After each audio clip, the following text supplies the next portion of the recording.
Hello, everybody. Welcome to another episode of Extreme, the podcast where we dig deep on your favorite video games. My name is Joey. Wait, doesn't Zach normally do this part? Zach? Yeah. So wait, hold on. What game are we doing?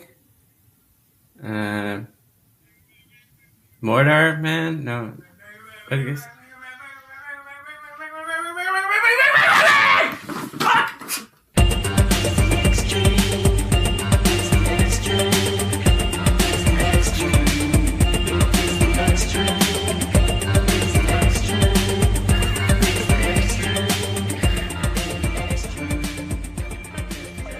Welcome back to another episode of Extreme. As Joey said, it's a new episode. Yes. Did I say that? You inferred it by introducing ourselves. I implied it. Indeed. But yes, it's finally over. January is done. Yay! Pack it up, pack it in. We get to go back to good games. Thankfully. And we're treating ourselves this month. Yes. Going back We're to starting our roots. off. Exactly. We're going right back to our roots, right where we started. Not Mega Man X, but a newer Mega Man that came out more recently. Mega Man 11. Nice. Released October 2nd, 2018. Developed by Capcom. A fantastic return to form so far is what I've seen. Yeah. It's got that classic feel, but a modern feel also. It's got a classic feel. You're 100% right. Definitely keeps that classic feel, but they are trying new things, which I do admire. Yeah. And not in the way that they're shoehorning things in, but again, I'm getting ahead of myself. Why don't we just take it from the top? All right. So, we have the prologue here, which actually sets a stage in a way that isn't just, Wily's a vindictive bastard who is out to, destroy all the humanity by enslaving all the robots and whatnot. This actually gives him a backstory. Yeah. And I'm not talking about, 5 years ago. I'm talking about, this is when they were maybe in their mid-20s. Yeah, it's like Mega Man origin story. Yeah. Light doesn't have his beard, and neither of them have beards. They all have... Wily's hair looks like he got electrocuted. Yeah. So, Dr. Light and Wily are presenting to a panel of scientists about their various projects that they need funded. Dr. Light has presented the idea of, robots that can think and act independently. And Dr. Wily, on the other hand, presented his idea of the double gear system, which, in theory, overclocks a robot's speed and power to make them more productive and more effective at the jobs that they would normally perform. Right. Which, in theory, actually seems like a great idea. True. It doesn't seem like there's a vindictive, evil thing behind that. Right. I could see that very well being a fundable scientific project. Mm-hmm. But for some reason or another, Light really didn't want any of it, and he was like, this is no good. At least in the prologue, he just kind of shoots it down and says, this is not worth not a good project, whatever. And then Wily gets frustrated. The committee actually ends up voting to fund Dr. Light's research instead. And then Wily's like, they don't know what they're talking about. This is a great idea, and storms out. You fools. Yeah, and, from then on, maybe he's evil. I don't know. Yeah. He's definitely pissed. But that just turns out this was just a flashback dream, and Wily awakens from this, inspired to recreate his old double gear system. Yeah. So he barges into Dr. Light's lab with his newly created double gear attached to his standard spaceship copter thing. I don't even know what it's called. It's like spaceship copter. That thing's never changed. Yeah, true. That's something that's never changed. It's always been that little dome that flaps up when he needs to talk. That's true. I never acknowledged that. It's always there. Right? It's like his most standardized invention because it keeps blowing up, but he has the exact same one on retainer like 11 times. Anyway, so he barges in while Dr. Light is doing a checkup on the most recent robots that he has created and Wily uses the double gear system to actually overpower and outmatch them in speed in terms of actually capturing these robots. Yes. So you actually see him capturing the robot masters this time, as opposed to like, oh, they're evil now, the robots are bad. Right. You see, they were good before. Yeah, you actually see one of the robot masters actually talk. Blockman actually seems to be like a good dude. Yeah. Albeit a bit short-tempered, but a good dude.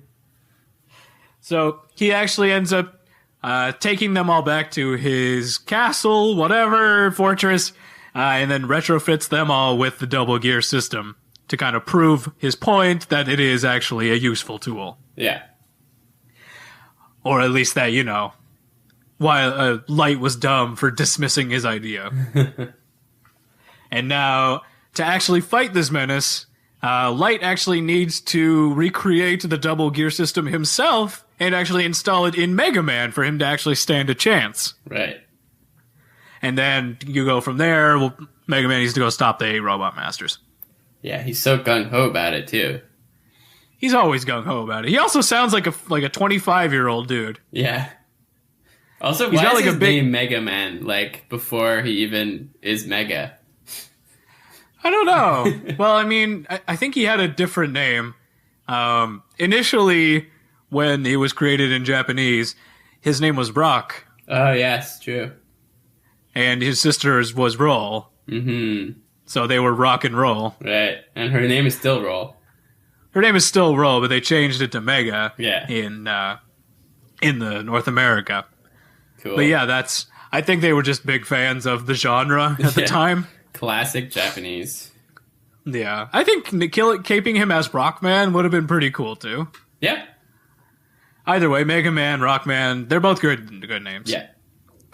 But, yeah, I think this prologue actually does a great job of setting up the backstory for the game that we're about to play. Yeah. Agreed. It's not just like a throwaway thing where it's like, Wily's stolen the robots and now they're bad, go stop them. Yeah. I, enjoyed watching it. Just Yeah, genuinely. and the art style seemed like a comic book kind of thing. Yeah. A graphic novel. Right. It kind of reminded me, actually, there is, an Archie comic series for Mega Man. Oh, really? Yeah. Archie Comics actually does a few different video game properties as comics. They actually have one for Sonic, too. But I read the one for Mega Man. And it actually kind of is very reminiscent of that art style. So, if you actually do enjoy this comic prologue opening, I'd say go check that out. Go find some of the old Archie comics. They're not really old. I think they're actually still in print. Cool. I think they're still making books to this day. Nice. But yeah, I liked it a lot, and I liked the fact they actually gave Wily a reason to be frustrated and upset at Light and other people. Right. Backstory. Backstory. You're actually making him a three-dimensional character and giving him a reason for doing what he did, as opposed to just, I'm a vindictive asshole. Yeah, exactly. You want to Granted, fight this he's guy now. This doesn't make him a good person, but it makes him a more fleshed out person. Yeah. We can empathize with him. And when you can empathize with a villain, you have a better time actually wanting to, see a story through. Yeah. So I think that was a fantastic job on their part. Kudos and claps all around. Woo! Also, it leads into the title screen, and this fucking title track is such a banger, dude. Yes. Oh, I was thinking that too. I is like, oh my god, I wanted to just keep playing this song all the time. It's got some classic Mega Man vibes. Oh, it just makes me want to jump into the game and go fucking ham on it. I wish we could play it for you, but look it up on YouTube. Yes. We'll get sued up the wazoo if we play it. So we have some standard modes here, new game, whatever, options. They do have extras mode with challenges and galleries that go into detail. Actually, something funny, they actually go into detail on every single robot in the gallery. Like they Yeah. have a little backstory on all of them. Why not? We're not going to talk about all of them, but maybe I'll run through them near the end to see if there are some standouts, Yeah. and we'll call them out. Also, the year is 20XX. Did you notice that? Oh, so we've upgraded. Yeah. I guess. Wasn't it? Was it 2000X before? I don't know. Or but I think it was always 20XX. but is it? Oh, okay. Oh, is that where they got the name of the game from? Or yeah, I think Okay. you mean for the old game that we played? yeah. The roguelike Mega Man. Yeah. I think that's where they got the. Oh, okay. Nice. Because I think every Mega Man-ish game starts off within the year 20XX. Okay. Because they just didn't want to actually tie it down to a time frame. Yeah. 20. But though, yeah, that's a so, good call out. This century. Exactly. So this century, we're going to see some artificial AI and become friends with them, and then Mega Man's going to save the day because we're all going to be bombarded by evil geniuses. So be prepared within the next 80 years, 81 years. That's right. This might happen. Yeah. It's weird to think that in my lifetime that might happen. Yeah. I mean, 81 years is a long time considering how technology evolves. Yeah. Like, who knows what's going to be in like 20 years even? Fair point. We could be part robot in 20 years. Kid. That would be interesting. I hope so. Oh, man. Who needs? What would you have? Who needs knees? What would you... What? Who needs knees? You have robot knees. Yeah, that'd be so much better. You wouldn't have to worry about arthritis. Yeah. Then you could just be like you could have the super knees. Super knees. Knee man. Would you be knee man? Knee man. Watch out for knee man. He might mildly nudge you. Either that or he's gonna Bruce Lee the crap out of you. Only with his knees though. Yeah. Possible. Okay. How about we take a quick break before we dive right into Let's into do it. Blockman Let's here. do that.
Welcome back. Hey. Okay, we're off to Blockman. Starting it off with a blockhead. Sorry, I had to channel my inner Lucy from the Peanuts. Nice. Thank you. But I There gotta are some good block puns. There's so many block puns. We'll talk about those later, but oh my goodness. Blockman is a pun a minute. Anyway, so let's dive into it because there's so much to talk about with this stage. I think it's going to be the only stage we're talking about today. Just because there's so gosh darn much to talk about. Yeah. All right. So we start off this first stage. Natural first stage. It's pretty straightforward. Let's dive into it. Immediately starts off with a little bit of conveyance already in the concept of falling blocks. So it teaches you. So the first fall is blocked by an initial jump before you actually get to passing the block. So by the time you're in position to pass it, it's already happened once. The block has already fallen once. Yeah. So you've already seen what happens when you see rubble start to fall, and then you see a block pass by. So classic it's conveyed to you in a way, in a safe manner, what the danger is, what the warning sign for the danger is, and when it is safe to cross. Yes. So this is going to kind of be a recurring theme, obviously, the falling blocks. But already it's been 10 seconds, and we're already showing conveyance in the first screen. I love Mega Man. I know, right? That's why I'm so psyched to be back here. This is how you design a game. You teach by doing. Let me learn how to play your game. Yeah. By the way, just a sick call out here. The background imagery is stunning. It's so good. It looks so nice. The first thing I noticed. There's a beautiful rainbow with these humongous... The waterfall, the block pyramids, the vivid running water, like you said. It's gorgeous. And detailed. It's like 2D. It's like high definition 2D. Yeah. So I'm seeing a lot of those now, actually. I'm also playing through another game that kind of has a similar 2D HD style. Called Octopath Traveler. That is actually like 2D HD 16-bit though. Nice. This is more vibrant, cartoonish, and colorful. Right. But anyway, yes, the backgrounds are gorgeous here. In the next screen here, we're actually introduced to another little bit of conveyance with the rolling enemy here. While the first encounter with this enemy is on the first screen, it's not really a great way to introduce you to the character itself or how to fight it. Right. So you're more likely to dodge out of the way. Yeah, you know that you can't kill it if you just hit the rim of it or whatever. Exactly. So you try and shoot it, but you can jump out of the way and at least dodge it that way, and it kills itself. Yeah. So it's not really a huge obstacle, but this one where it's kind of penned in and it keeps, guarding the room that you need to go through, is more of a, you need to actually address this challenge. Yes. So you actually you have time to examine and understand how this enemy works, because you actually have to run from the left to the right side to get to the ladder that takes you up to the second area with the rolling robot. So in that time that you're walking, though, you actually see the robot move. You can actually examine that it's in a wheel, but it's not a full wheel. It's about, mostly covered, but I'd say like 4/5 of it are covered. It's just the 1/5 that is not covered. So you got to use timing. So you have to use timing to potentially take it out that way, because you've learned in the previous example that you can't just shoot at it willy-nilly. So you maybe infer, oh wait, there's an opening in the shield. What if I try timing it that way? Yeah. And then on top of that, if you were smart, or if you're not smart, but if you remember, you also now have the double gear system. So this also, we're going to talk about this a lot, but it adds a lot more depth to the gameplay. Oh yeah. Like, there's so many ways you could use these things. Exactly. So on a basic level, you have power gear, which makes your attack stronger, and speed gear, which slows everything down, so you can have more time to fire at something or dodge or whatever. So if you remember that you have the speed gear, you can actually use that to your advantage to make the timing easier to get that shot off. Yeah. So again, it's not necessary, but it is something that's there as an option if you need it. Uh-huh. Yes. So it's like, it's not, I wouldn't call it a handicap, but like eventually it's going to be just necessary that you start using these gears. So it's kind of like easing you into the prospect of using it. Right. You don't have to use it yet. But Yes. you might later. Exactly. But we move on past this and into the next area with these aerial enemies that are not quite fully invisible, but visible enough that you know something's there because there's little like wind currents around them. Yeah. So it actually gives you, the player, an incentive to actually scan the area in more detail and not just cursorily, glaze your eyes over the screen. Yeah. Because if you notice that, oh, wait, there is something there, maybe I can, take it out before it hits me, I need to be more vigilant. Mm-hmm. So again, it's teaching you about, some of how the enemies are designed, how they could potentially interact with you. Again, this game is just teaching you shit almost on every screen. Yeah. I feel like this is the perfect first level. Like, they want you to do it. That's why they introduced Blockman, early, in the story. Exactly. They want you to try and check out his area first by making, maybe him more of a vocalized robot that you're like, oh, I remember him. He said something in the beginning. Yeah. Even if you didn't play there was a demo that was released where you would actually be fighting Blockman. Oh, cool. So even if you didn't play the demo where it kind of encourages you to play that too, in the story it also encourages you to play through that because they actually give him lines. Yeah. So you're like, oh, he said shit. Let's try and actually go to his area first. Yeah. So you're right. Great first area. Yeah. What else do we got? So there are treadmill platforms that are introduced. Yes. Fairly standard in most platforming games. Not going to go into detail on those specifically. But even the introduction of enemies that are so classically Mega Man, like the enemies that wear hard hats, the Mets. Yes. Oh yeah, that was a little fun reference there. Exactly, but even the way those are introduced and conveyed well to explain how they attack. Right. So in the first area that you have one of those, there's an energy tank right below the Met in a safe zone, so to speak. Mm-hmm.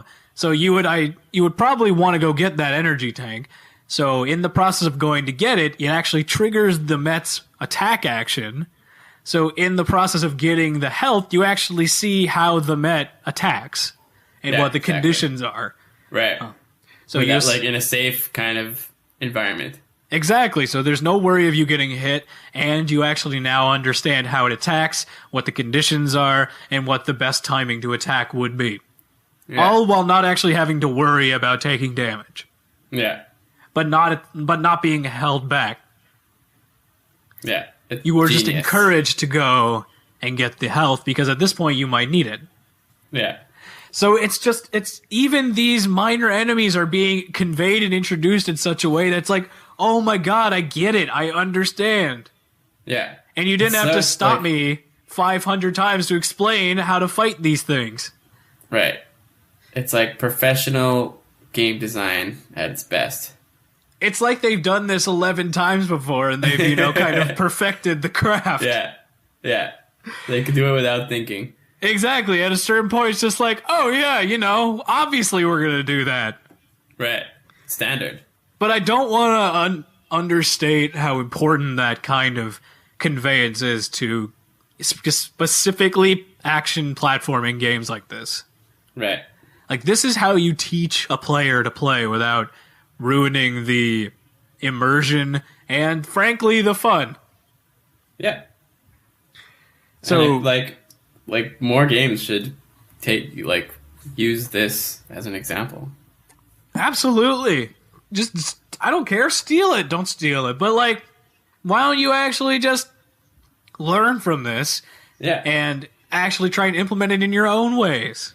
Yes. This is not the only way to do it, and I know that action platformers may be the easiest way to do it, but you can implement this in any kind of game.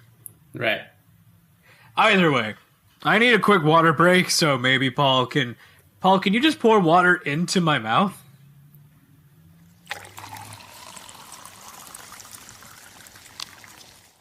Oh, that was cockroaches! Ew! Ugh. Okay. God, I'm not asking you for water anymore. Ugh. I just got the last one out of my mouth. Ugh. Ugh. Shit. That's what she Okay, let's said. just keep talking about Mega Man so I can get the bad taste out of my mouth. So eventually it starts combining the previous elements that we've talked Man. about to, increase the difficulty. So you have, the destroyable walls, which you actually didn't talk about, but that's a thing. The rolling enemies, plus the normal flying enemies, plus the flying blocks. Again, kind of have these interstitial areas where they just combine everything that they have previously explained to you. And now you understand to, mash them all up into one challenging area. Yeah. Yeah. Even those like puzzle kind of things that they drop on you on the platforms. Exactly. We'll get to that in a second. But I want to talk about the mini-boss first. All right. Which are just 4 discs. Yeah. So it's pretty straightforward. It just splits into 4 discs and smashes down onto the stage. Yep. But it's pretty clearly choreographed where each one will fall. But again, you're kind of encouraged to use the speed gear to get out of the way. Right. Because Yeah. you could move out of the way It's hard. without it, but it's hard. Yeah. So it kind of encourages you to use that speed gear to get that extra boost and dodge out of the way. At least to like learn how where the things land. Exactly. Then you can and start then from not there, using it. exactly. And then from there, once you know where to go, once it has fallen and you know where to position yourself, you can actually just switch to the power gear and just hammer on the damage. Nice. So again, kind of teaching you using these elements of the double gear system in a way that's not intrusive. Because, you might die, fair enough, but at the same time, once you realize that you have the option to use the gears, you can actually use that to your advantage. Right.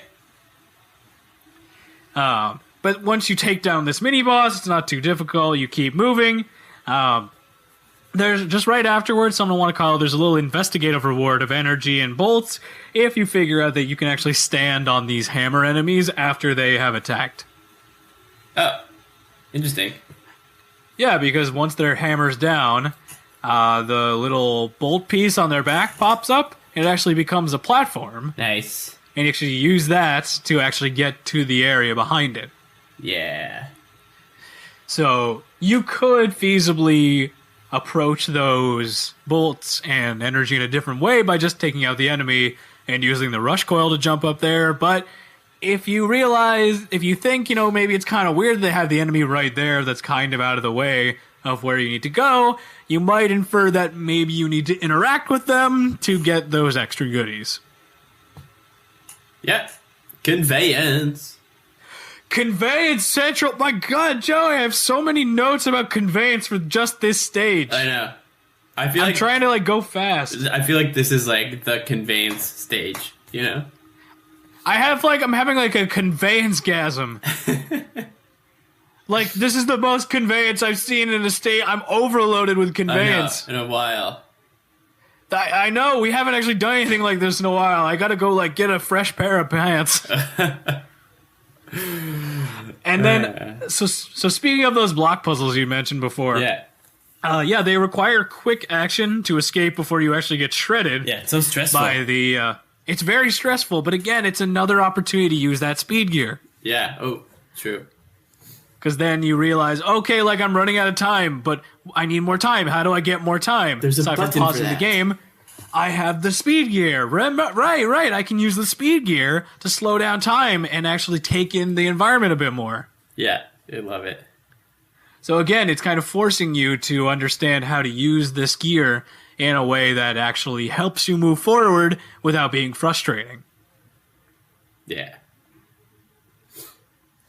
What else here? So there's a bit of a difficulty spike with more precision platforming and fully combining again the previously separate elements of blocks, enemies, invisible enemies, extra wide gaps, etc. Yeah.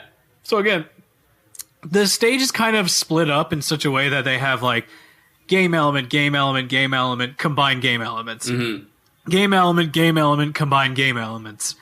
So initially implement a lot of elements all at once and then throw them all at you. Right. It's like and then maybe a few more and then combine those all. Yeah, it's like the first half is like all conveyance and then boom, throw it all at you. Make it difficult. Yeah, and then it's a test to check if you actually understand how to interact with all these things when they're hitting you all at once. Yeah. So it's a perfect way to increase the difficulty that doesn't seem unfair. Right. Once we keep moving on, though, we end up back at the mini-boss. Mini-boss part 2. Same mini-boss, but it's actually on a moving platform this time. Yeah. So instead of actually being able to be stationary and dodge, you actually have more incentive to use the speed gear to, stay in the same spot without actually being crushed. Right. So by adding in just that small tweak of a moving platform, it changes the dynamic of your strategy by a significant amount. Yeah. And that's just by changing one thing. The boss does the exact same thing. Yeah, they just copy and paste that. But all they do is just change the one thing, and it makes the boss fight much more difficult. Yeah. It's incredible. And if you're paying attention to not just the foreground but the background, you'll notice that the background actually has changed to more of a darker evening shade. Yeah. And we're actually moving closer to that block pyramid that we saw in the background. True. And you see like shadows. Did you notice like exactly. Mega Man's shadow in the background? Yeah, that's a good point. So there's a lot of actual effort that went into making this game look as good as it does. Yeah. Like, some people might complain about this art style. It's, like, too cartoonish. And shut up. You said that about Wind Waker, and everybody loves Wind Waker. So get off your goddamn high horse. This looks nice. Yeah. As we keep moving forward, though, again, more of those block puzzles that we initially ran into before, but they're more complex this time. Yeah. You need more of a quick wit and, a liberal usage of the speed gear here. Uh-huh. Because there's a lot more complexity to the actual block puzzles that you need to move through. Right. It combines the need to, slide. Yes, you can slide in this game. To use, jumping and shooting, to use the speed gear. There's a lot of combination, but you have to do it very quickly. Yeah. Yeah, is this the first Mega Man game where, like, the dash slide is, like, used as a dodging tool as well? It probably was done before, but I can't recall off the top of my head where. Okay. I mean, there's 11 games in this series alone, Yeah. so I'm sure they've done it before. Yeah. As you move through, though, there's a risk and reward section here of an E-Tank that's in a bit of a hard-to-reach spot. But again, if you know what you're doing again, now you probably know how to use the speed gear in such a way that you can actually time it so that once one of those blocks falls from the ceiling, you hit the speed gear, use the falling block as a platform, and jump up to get the E-Tank. Nice. So it's that risk-reward of, like, do you understand? Are you willing to take this risk? If you are, great, here you go. You get a full E-Tank.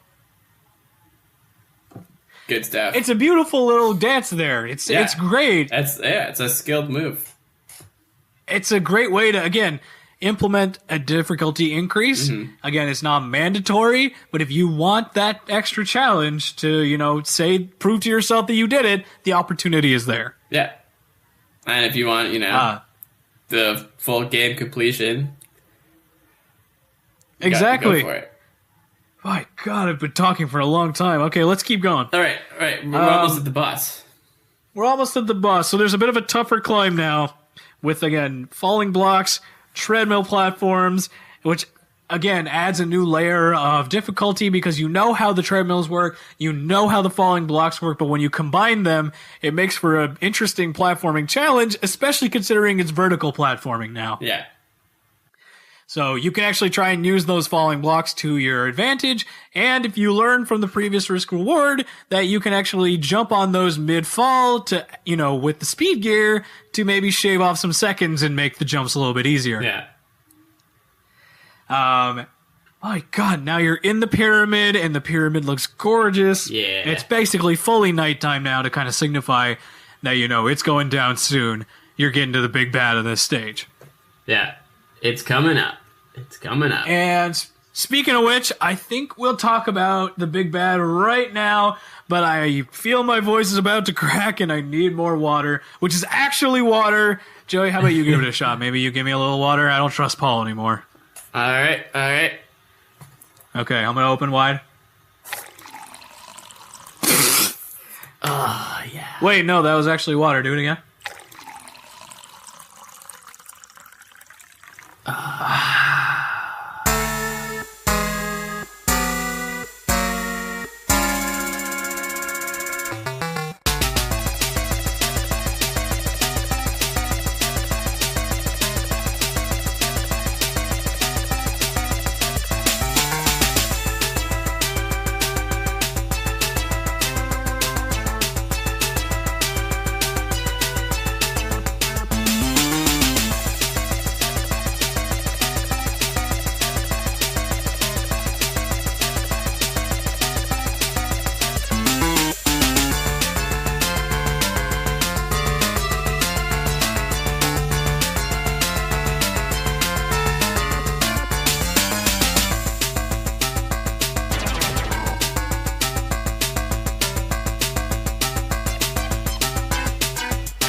Blockman!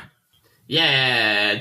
We there? We did it. We did it! There? Yes. And he could say a few, again, we mentioned this guy's a master of block puns, but I'll just throw out some of his block puns already. I'll drop you like a ton of bricks! You're a few bricks short of a load! You're just another brick in the wall! Okay, is it Blockman or Brickman? Like, I don't even know, man!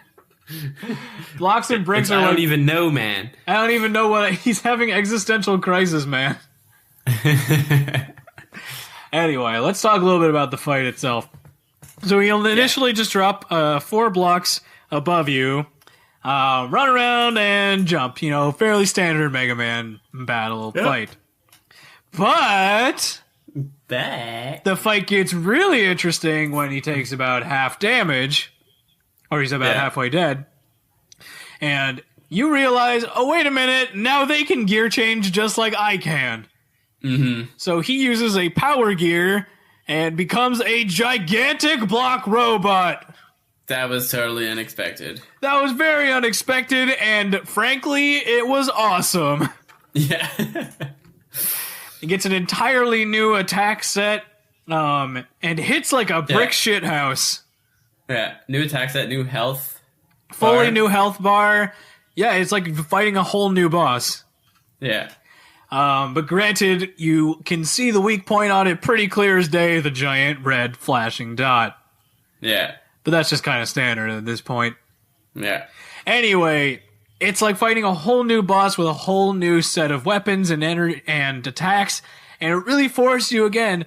You know that he's used the gear system, so it's kind of a reminder to you, hey, you have one of those too? Why don't you try using it? Right. So Nice. Good call. it's kind of like, oh yeah, I can do that too. So then you can use that to your advantage and actually, take down the gigantic block robot. But once the giant bot's destroyed, he's still not done. Yeah. You destroy him, and then the other guy's back. He goes into like desperation mode, jumps into a corner, and just like starts throwing blocks at you horizontally to just kind of take you out. It's just like, it actually feels like a desperation attack because he's just throwing whatever he has at you. Yeah, everything he's got. Literally, one of his lines after that happens is like, break already! He's just like desperate. He's like, I don't know what else to do at this point. Yeah. Or he's like, that part's hard though at the end. Yeah, it's an onslaught. Yeah. But once you realize you can actually destroy his blocks just by shooting at them, it makes it a little less tedious. Yeah. And then once you actually take him down after his desperation attack, you are the winner. Yeah. And you end Level up getting 1 complete. And you end up getting his weapon, the brick block dropper. The block dropper. Which can drop again those 4 blocks that you mentioned before. And not just that, but if you augment it with the power gear, it can actually end up dropping about 16 blocks.